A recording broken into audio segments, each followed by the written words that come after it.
And మీరు మామూలుగా పెళ్లి కాకముందు అంటే జాబ్ చేద్దామని ఉండేదా, లేకపోతే ఇంట్లో వాళ్ళు చూస్తే వెంటనే చేసేసుకున్నారా? అంటే నేను ఒక ఇండిపెండెంట్ ఉమెన్గా ఉండాలి, వర్క్ చేయాలి, లేదా మీకు ఈ కైండ్ ఆఫ్ అంబిషన్స్ ఏమైనా ఉండేవా? లేకపోతే పెళ్ళి కూడా ఇట్స్ ఓకే, పెళ్ళి చేసుకున్నా కూడా నేను చేసుకోగలను అని అలా ఉండేదా? నా పెళ్ళి అనేది అసలు ప్లాన్డే కాదండి. I got married one I was 17.5. మా అమ్మతో ఇప్పటికంటే నేను కోర్టులో కేసు వేస్తా, నా మ్యారేజ్ వ్యాలిడ్ కాదు అంటే so small and I DIN, అంటే ఏదో తెలియని వయసులో ఏం లేదు, జస్ట్ బికాజ్ ఈజ్ కొంచెం మంచి ఫ్యామిలీ, మంచి అబ్బాయి అలా అంత అమ్మ వాళ్ళు అనుకొని సరే చేద్దాం అనుకుంటే ఫస్ట్ తను వద్దన్నారు, నేను చేసుకోనని చెప్పాను. వై, ఎందుకంత తొందరగా? మీది బ్యాంక్ ఎంప్లాయీ అంటే కొంచెం సెటిల్ ఫ్యామిలీ అనొచ్చు కదా. అవును, కాకపోతే అంటే అమ్మ వాళ్ళకి ఏంటో అప్పుడు అంతా లైక్ సరే వచ్చింది అనుకోకుండా ఒక ప్రపోజల్ అనుకున్నారు అమ్మ వాళ్ళు. సో నేను వద్దని చెప్పాను, నేను చేసుకోనాను, ఆయన కూడా చేసుకోను అన్నారు, ఇద్దరు నేను చేసుకోము అని చెప్పాను. నాకు తర్వాత ఆయన చేసుకొని అన్నారు, అదేంటి ఎందుకు చేసుకొని అన్నారు అని ఒక అంతే కదా ఎవరైనా అమ్మ నన్ను వద్దంటారా అనే ఒక ఈగో. అలాంటిదే నేను క్యాజువల్గా, అంటే మాకు ముందు తెలుసు, అంటే ఇంటికి వచ్చి వెళ్తూ ఉండేవాళ్ళు నాన్నగారు తెలుసు. అదేంటి అలా వద్దన్నారంటే ఏంటి అని అడిగితే మా ఆవిడ వద్దన్నారా నన్ను అని ఆయన అలా వెళ్తూ అది అలా మ్యారేజ్లోకి వెళ్ళిపోయింది అనమాట సంభవం. సో మీకు కామ్గా మీ లైఫ్ ఏదో, మీ ప్యాషన్ ఏదో అలా జరుగుతున్న లైఫ్ని ఇప్పుడు ఫిలిం ఇండస్ట్రీకి వచ్చింది.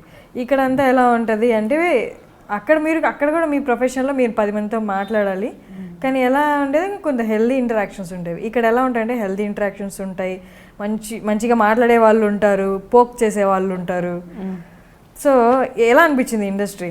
అంటే ఒక కల్చర్ షాక్. మేబీ స్టార్టింగ్లో అంతా కొత్తగా బాగానే ఉంది, కరెక్ట్, ఎగ్జాక్ట్. తర్వాత ఏంటంటే మనం గెస్ట్ చేయలేము, నోరు మాట్లాడుతుంటే నొసలు వెక్కిరిస్తుంది అంటారే, సామెత విన్నారా? అలాంటి టైప్ అనమాట. అంటే వాళ్ళు మనకి ఫ్రెండ్లీగా మాట్లాడుతున్నారా, ఓవర్ ఫ్రెండ్లీగా అవుతున్నారా, లేకుంటే జోక్ చేస్తున్నారా, ఎలా తీసుకోవాలో అర్థం కాదు. కొంత సెట్ ఆఫ్ పీపుల్ ఉన్నారు. ఇప్పుడు ఒకటి ఏంటంటే ఇగ్నోర్ చేయడం ఒకటి, అది గాడ్స్ ఇచ్చిన బ్లిస్ ఏంటంటే ఇగ్నోర్ చేయడం. కానీ ఇగ్నోర్ చేస్తే అది చేతకాంతనం అనుకుంటారు. So I give back sometimes I recently also ఒక ఇంటర్వ్యూలో I gave back like anything. అది ఎంత ఫేమస్ అయిపోయిందో అలా. అంటే యాక్చువల్లీ మామూలుగా ఏవో వ్యూయర్షిప్ కోసం చేసిందేమో అనుకుంటున్నారు అందరూ, వ్యూయర్షిప్ది కాదండి. నేను ఐ టోల్డ్ దెమ్ క్లియర్లీ. అసలు ఆ క్వశ్చన్కి నేను ఒక shock. If you watch that video, మీకు క్లియర్గా వ్యూయర్షిప్ కోసం చేసిందంటే వెంటనే నేను ట్రిగర్ అయ్యి ఏదో అవ్వాలి, వెంటనే గొడవ పడాలి. నేను వెంటనే గొడవ పడలేదు. ఫస్ట్ కట్ చేయండి, ఇలా మాట్లాడద్దు అని చెప్పాను. తర్వాత వాళ్ళు అడిగిన మాటలకి నాకు నచ్చక నేను వెళ్ళిపోయాను. లోపలికి వెళ్ళిపోతే మళ్ళీ కూడా పిలిచి సారీ అండి అది ఇది అని అంటే, మరి ఏంటి ప్రాపర్గా మాట్లాడితే ఇంటర్వ్యూ చేయండి అని అంటే, అది మీ ఇంట్లో జరిగిన ఇంటర్వ్యూ, మా ఇంట్లో జరిగిన ఇంటర్వ్యూ ప్రతి బిట్ వాళ్ళు ఎయిర్ చేస్తారని నేను ఎక్స్పెక్ట్ చేయలే. నేనేమనుకున్నాను, అది ఎడిట్ చేస్తారు కదా, I thought it will be edited. And అప్పటి నుంచి సరే మనం ప్రాపర్గా చేద్దాం అని అప్పటి నుంచి మామూలుగా కొంచెం ఆ నెక్స్ట్ క్వశ్చనే అతను ఏం అడిగారంటే, ఏదో ఇది ఉంటుంది, ఏది ఎక్కడో హోటల్స్లో ఇలా పట్టుబడ్డా, అసలు అలాంటివన్నీ మనకు అనవసరం కదా. ఆ టాపిక్ ఎందుకు వచ్చింది అసలు? ఎవరిలో దాన్ని మీరేమంటారు? మీ కామెంట్. నా కామెంట్ నేను అన్నా, మనం జడ్జి చేయలేము. బేసికలీ నాకు జడ్జి చేయడం అంటేనే నచ్చదు. లైక్ థింగ్ ఇస్, మనం ఒక వల్నరబుల్ పొజిషన్లో ఉంటాం. మీడియాలో ఒక మాట అంటే దాన్ని రకరకాలుగా వస్తుంది. ఎందుకు నాకు అనవసరమైన టాపిక్, వాళ్ళకి అనవసరమైన టాపిక్ యాక్చువల్లీ. సో ఎనీహౌ అలా ఐ గివ్ బ్యాక్ యాక్చువల్లీ. అదే I don't take non sense, I don't give non sense policy అది నాకు. వర్క్ విషయంలో తీసుకున్నా కూడా కాంపిటీషన్స్ కానీ అసూయ కానీ ఇలాంటివి బాగానే ఉంటాయి. మేబీ జెంట్స్లో ఎలా ఉంటుందో అంటే అది మేబీ వర్క్ పరంగా ఉంటుంది, కానీ ఇంకా లేడీస్ విషయానికి వస్తే ఆ సెట్స్లో కూడా అసూయ అనేది కనిపించేస్తుంటుంది, మాటల్లో కానీ వర్క్ విషయంలో కానీ. సో ఇలాంటిది ఫేస్ చేశారా? వర్క్ కాంపిటీషన్, ఆ కైండ్ ఆఫ్ కాంపిటీషన్ చేశానండి. ఉంటుంది కదా, అంటే కాంపిటీషన్ అని అనుకోను, ఎందుకంటే నాకు నా ఓన్ నిష్ ఉంది. Like I have got my own edge, I'm sure and confident about it. కాకపోతే ఉంటుంది ఇదిగో ఇలా తోసేసుకోవడాలు, నిలబడ్డాలు, అంటే మేమని ఫస్ట్ నాకు మేకప్ అయ్యి, ఫస్ట్ నాకు హెయిర్ చేయి, ఫస్ట్ ఓకే అంటే ఓకే అందరూ ఒకసారి వెళ్ళే.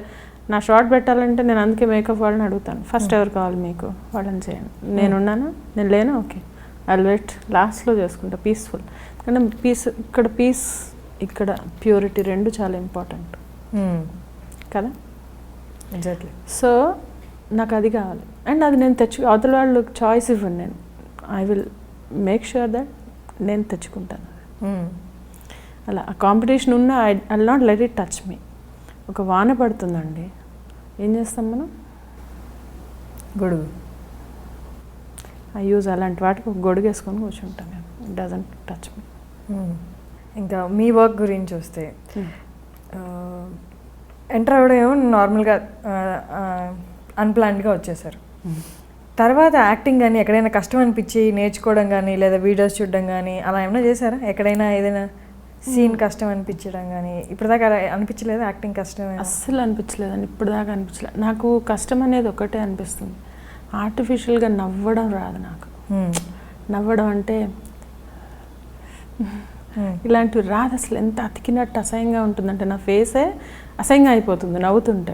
ఆర్టిఫిషియల్గా నవ్వడం నాకు అసలు కష్టం. అదొక్కటే కొంచెం ఏదైనా సెంటిమెంటల్ సీన్ చెప్పండి, లేకుంటే ఏదైనా ఏడుపు సీన్ అంటే ఇట్లా అలా. ఒకసారి బస్ స్టాప్లో ఒక సీన్ చేయాలి మేము, అది నేను చేస్తుంటే నా యాక్టింగ్ చూసి అక్కడ ఇద్దరు కళ్ళనీళ్ళు పెట్టుకున్నారు. నేను యాక్టింగ్ చేస్తుంటే అది వాళ్ళే చెప్పారు, వచ్చమ్మ ఎంత బాగా చేశారు అని చెప్పి. అంటే అలా ఏడిపించేస్తాను, అంటే స్క్రీన్లో చూస్తూ కూడా కళ్ళనీళ్ళు వచ్చాయి మిర్చిలో సీన్స్ చూసి అని చెప్పిన వాళ్ళు ఉన్నారు.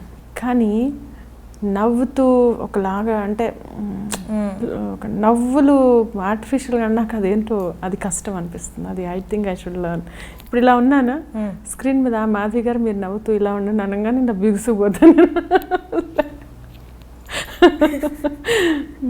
ఎవరికైనా కళ్ళనీళ్ళు రావడం కష్టం, నాకు అదేం కష్టం అంటే నాకు రాదు. ఈవెన్ డబ్బింగ్ చెప్తున్నా నాకు కళ్ళనీళ్ళు వస్తాయి. నా సీన్కి నేను డబ్బింగ్ చెప్తున్నాను అనుకోండి, అప్పుడు ఏడవక్కర్లే, నేను ఒక ఏడుపు సీన్ ఉంది, I just need to enact. కానీ అయినా డబ్బింగ్ చెప్తున్నా కూడా కళ్ళలో నీళ్ళు వస్తూ ఉంటాయి నాకు. మామూలుగా బాగా ఎమోషనల్ పర్సన్ మీరు? Yeah, I'm very much. అంటే చిన్నప్పటి నుంచి అలా ఎమోషనల్, లేకపోతే లైఫ్ టీచ్ చేసిన దాని నుండి, లైఫ్ నుండి నేర్చుకునే దాని నుండి ఎమోషనల్ అయ్యారు? Basically I'm very sensitive and emotional person, and high in emotions.